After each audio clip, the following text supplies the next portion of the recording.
જો તમે હજુ સુધી અમારી ચેનલને સબસ્ક્રાઇબ ના કરી હોય તો સબસ્ક્રાઇબ કરો અને બાજુમાં આપેલા બેલ આઇકન પર ક્લિક કરો જેથી તમને અમારા નવા વિડીયોની નોટિફિકેશન મળતી રહે। વિદ્યાર્થી મિત્રો, આજના વિડીયોમાં આપણે સ્વાધ્યાયના 3 દાખલા જોશું, 4.11, 4.12 અને 4.19। ચલો 4.11 જોઈએ। રકમ જોઈએ કે એક ઓરડામાં 6.5 G જેટલું નિયમિત ચુંબકીય ક્ષેત્ર રાખેલ છે। ચુંબકીય ક્ષેત્ર B કેટલું આપેલું છે?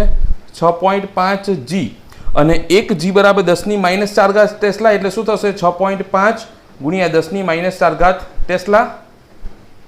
આટલું ચુંબકીય ક્ષેત્ર છે। તો આ ક્ષેત્રમાં લંબ રૂપે એટલે કે થીટા કેટલો લઈ લેવાનો? 90 લંબ રૂપે એક ઇલેક્ટ્રોન દાખલ થાય છે અને 4.8 ગુણ્યા 10⁶ એનો વેગ કેટલો છે? 4.8 ગુણ્યા 10⁶ મીટર પર સેકન્ડ જેટલા વેગથી લંબ રૂપે એક ઇલેક્ટ્રોન દાખલ થાય છે। તો ઇલેક્ટ્રોનનો માર્ગ વર્તુળાકાર કેમ હશે તે સમજાવો અને વર્તુળાકાર માર્ગની ત્રિજ્યા r બરાબર શોધો। હવે ઇલેક્ટ્રોનનો વિદ્યુતભાર E આપેલો છે 1.6 10⁻⁹ કુલમ અને ઇલેક્ટ્રોનનું દળ આપેલું છે 9.1 ગુણ્યા 10⁻31 કે જે ના આપેલા હોય તો આપણે યાદ રાખવાના। હવે આપણે જોઈ ગયા કે જ્યારે કોઈ પણ વિદ્યુતભારિત કણ, હવે આની અંદર રીઝન પૂછેલું છે કે વર્તુળાકાર માર્ગ પર કેમ ગતિ કરશે। તો પહેલા તો કે ચુંબકીય ક્ષેત્રમાં જ્યારે કોઈ વિદ્યુતભારિત કણ દાખલ થાય તો ચુંબકીય ક્ષેત્રમાં વિદ્યુતભારિત કણ પર લાગતું બળ શું આવે? F સદિશ બરાબર Q V સદિશ ક્રોસ B સદિશ। તો V સદિશ ક્રોસ B સદિશ એટલે આ બેનો સદિશ ગુણાકાર કરો એટલે જમણા હાથના સ્ક્રૂના નિયમ મુજબ તો તમને F ની દિશા મળે અને એના પરથી એનું મૂલ્ય શું? તો F બરાબર Q V B sin θ થાય। હવે આ જે બળ ખરું તો V સદિશ ક્રોસ B સદિશની દિશામાં હોય તો F જે ખરું તે કઈ દિશામાં લાગશે? F એવી દિશામાં લાગે કે જેથી આપેલો વિદ્યુતભારિત કણ એ કેવા માર્ગ પર ગતિ કરે? વર્તુળાકાર માર્ગ પર ગતિ કરે। એટલે લખવાનું કે F બરાબર Q V સદિશ ક્રોસ B સદિશ મુજબ ઇલેક્ટ્રોન પર લાગતું બળ અથવા તો ઇલેક્ટ્રોન અથવા તો વિદ્યુતભારિત કણ ઇલેક્ટ્રોન પર લાગતું આ બળ તેને વર્તુળાકાર માર્ગ પર ગતિ કરાવશે। બરાબર કે આ જે બળ ખરું તેના લીધે કયા માર્ગ પર ગતિ કરશે? વર્તુળાકાર માર્ગ પર ગતિ કરશે। અને જ્યારે પણ કોઈ પદાર્થ વર્તુળાકાર માર્ગ પર ગતિ કરતો હોય તો એને શાની જરૂર પડે? કેન્દ્રગામી બળની જરૂર પડે। તો જરૂરી કેન્દ્રગામી બળ એ કોણ પૂરું પાડશે? ચુંબકીય બળ પૂરું પાડે। માટે કેન્દ્રગામી બળ બરાબર ચુંબકીય બળ। તો કેન્દ્રગામી બળનું સૂત્ર આગળ પણ જોઈ કે mv²/r બરાબર ચુંબકીય બળ QVB અને sin 90 આવશે। તો sin 90 બરાબર તો 1 એટલે હું લખતો નથી, VV કેન્સલ અને r ને કરતા બનાવો તો r ઉપર જાય ને આ બને નીચે, માટે r બરાબર શું થશે? mv/qb। હવે q એટલે ઇલેક્ટ્રોનનો વિદ્યુતભાર, એ તો કેટલો છે? E જેટલો, તો mv/e/b અને આ એટલે ઇલેક્ટ્રોનનું દળ અને આ ઇલેક્ટ્રોનનો ઝડપ અથવા તો એનો વેગ। ચલો કિંમત મૂકે બધાની। ડાયરેક્ટ તમે સૂત્ર આ લખી નહીં શકશો, r બરાબર mv/qb એ સૂત્ર આપણને ખ્યાલ છે, પણ આ લોકોએ સમજાવવા માટે કીધું છે કે સમજાવો કે કેમ વર્તુળાકાર માર્ગ પર ગતિ કરે અને એટલે આ તમારે કમ્પલસરી આ દાખલામાં સાબિત કરવું પડશે। બરાબર, પછી m ની કિંમત ઇલેક્ટ્રોનનું દળ 9.1 ગુણ્યા 10⁻31 ઇલેક્ટ્રોનનો વેગ 4.8 10⁶ ઇલેક્ટ્રોનનો વિદ્યુતભાર 1.6 10⁻⁹ અને બી ચુંબકીય ક્ષેત્ર કેટલું? 6.5 10⁻⁴। આ બધાનું સાદું રૂપ આપો। બરાબર, આ અંશનો ગુણાકાર કરો અને છેદમાં ભાગાકાર કરો તો એનો જવાબ આવશે 4.2 ગુણ્યા 10⁻²। 4.2 ગુણ્યા 10⁻² મીટર। હવે -2 મીટર એટલે સેન્ટીમીટર કહેવાય, તો શું આવશે? 4.2 સેન્ટીમીટર। તો આ થઈ ગયો વર્તુળાકાર માર્ગની ત્રિજ્યા। હવે એની સાથે જ આપણે જોઈએ એના પછીનો દાખલો 11મો થઈ ગયો આપણો અને તેની સાથે 12મો દાખલો। 12માં શું કીધું કે સ્વાધ્યાય 4.11 ના વર્તુળાકાર કક્ષામાં ઇલેક્ટ્રોનના ભ્રમણની આવૃત્તિ શોધો। શું શોધવાની છે? આવૃત્તિ। તો શું આ જવાબ ઇલેક્ટ્રોનની ઝડપ પર અસર રાખે છે? સમજાવો। બરાબર, તો હવે આવૃત્તિનું સૂત્ર આપણે એના માટે આપણે આવર્તકાળનું સૂત્ર જોઈ ગયેલા। બરાબર, તો અહીંયા આપણે કરીએ 4.12 કે જ્યારે લખવાનું કે જ્યારે ઇલેક્ટ્રોન વર્તુળાકાર માર્ગ પર ચુંબકીય ક્ષેત્રમાં ગતિ કરતો હોય છે ત્યારે તેનો આવતકાળ, એ સૂત્ર આપણે સાબિત કરી ગયેલા છે. આવતકાળનું સૂત્ર શું હતું? આવતકાળ લખીએ આપણે કે ઇલેક્ટ્રોનના ભ્રમણનો આવતકાળ T બરાબર 2πm અપોન QB. પણ ઇલેક્ટ્રોન છે એટલે Q ની જગ્યાએ શું આવશે? E આવશે, એટલે 2πm upon E into B. પરંતુ આવતકાળ અને આવૃત્તિ તો એકબીજાને વ્યસ્ત, માટે T ની જગ્યાએ શું કહેવાય? T બરાબર 1 અપોન F થઈ જાય, is equal to 2πm upon EB. તો F ને કરતા બનાવો તો F ઇઝ ઇક્વલ ટુ શું થશે? EB upon 2πm. તો ચાલો કિંમત મૂકીએ હવે. માટે F ઇઝ ઇક્વલ E ની કિંમત 1.6 10⁻⁹ B ની કિંમત 6.5 10⁻⁴ 2 પાઈ ની કિંમત 3.14 અને M ઇલેક્ટ્રોનનું દળ 9.1 10⁻31. ચાલો હવે આનું સાદુરૂપ આપો તો એનો જવાબ આવશે નિયર ઇક્વલ ટુ 18.18 ગુણ્યા 10⁶. 18.18 ગુણ્યા 10⁶ ને આવૃત્તિનું એકમ હર્ટ્ઝ. હવે 6 ઘાત એટલે મેગા કહેવાય, એટલે આને શું આવશે? 18.18 મેગા હર્ટ્ઝ. આવૃત્તિ એટલે શું થાય? એકમ સમયમાં થતા પરિભ્રમણની સંખ્યા, એટલે 1 સેકન્ડની અંદર 18.18 ગુણ્યા 10⁶ હર્ટ્ઝ એટલા પરિભ્રમણ ઇલેક્ટ્રોન કરે છે. ત્યાર પછી જોઈએ 19મો દાખલો. હવે 19મા દાખલાની રકમ જોઈએ. 2 દાખલા થઈ ગયા આપણા. કે કેથોડ ગરમ થવાથી ઉત્સર્જાયેલ એક ઇલેક્ટ્રોન 2 કિલો વોલ્ટ વિદ્યુત સ્થિતિમાન, તો વિદ્યુત સ્થિતિમાનનો તફાવત બરાબર 2 કિલોવોલ્ટ. કિલો એટલે 10⁻³ એટલે 2 ગુણ્યા 10⁻³ વોલ્ટ.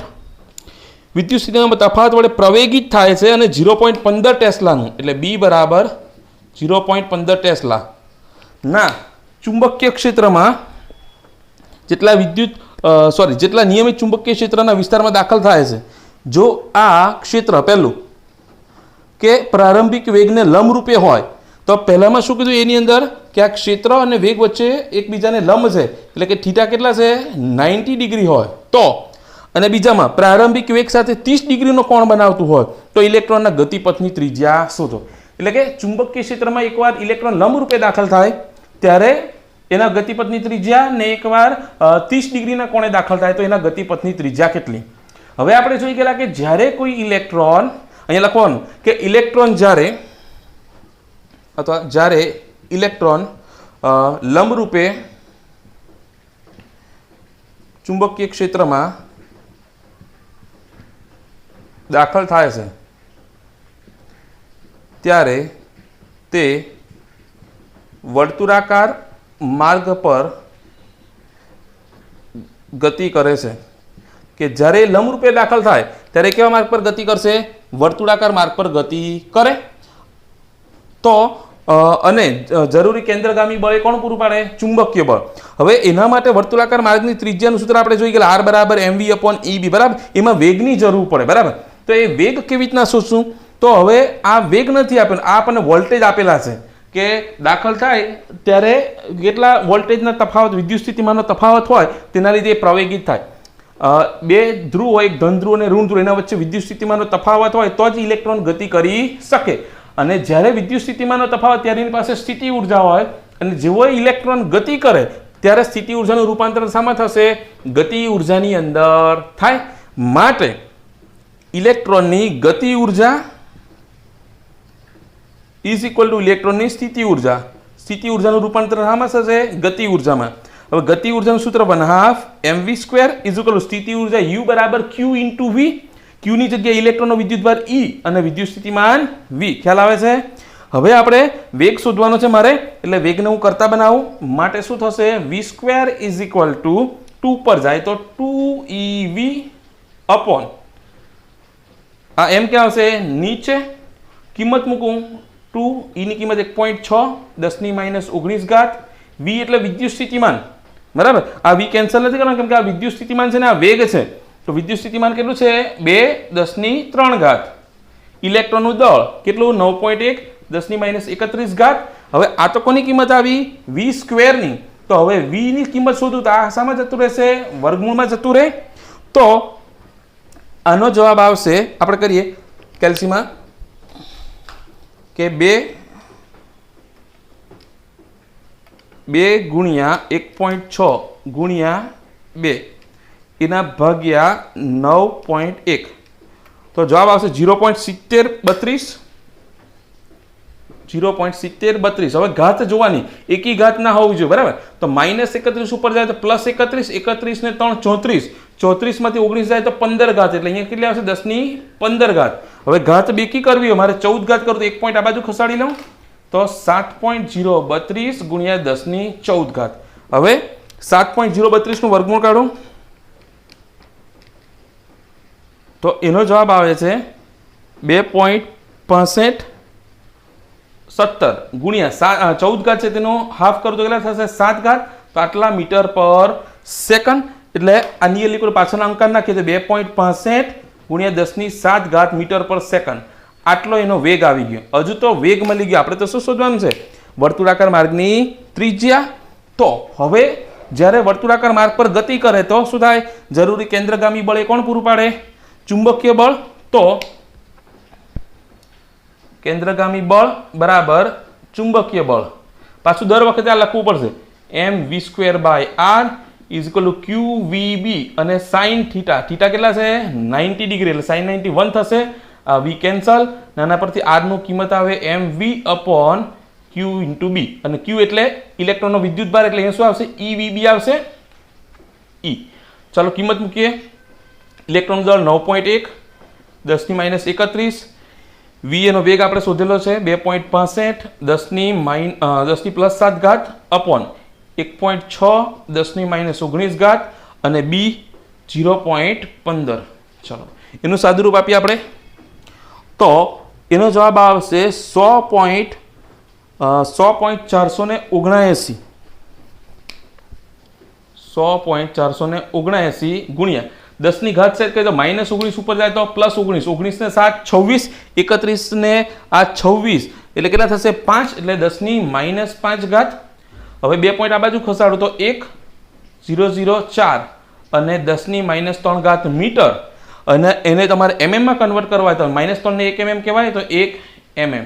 તેને વર્તુળાકાર માર્ગની ત્રિજ્યા કેટલી મળે છે આપણને 1 mm મળે. ક્યારે એ ચુંબકીય ક્ષેત્રને લંબ રૂપે દાખલ થાય તો, એટલે કે ચુંબકીય ક્ષેત્ર અને વેગ વચ્ચેનો ખૂણો કેટલો હોય 90 ડિગ્રી.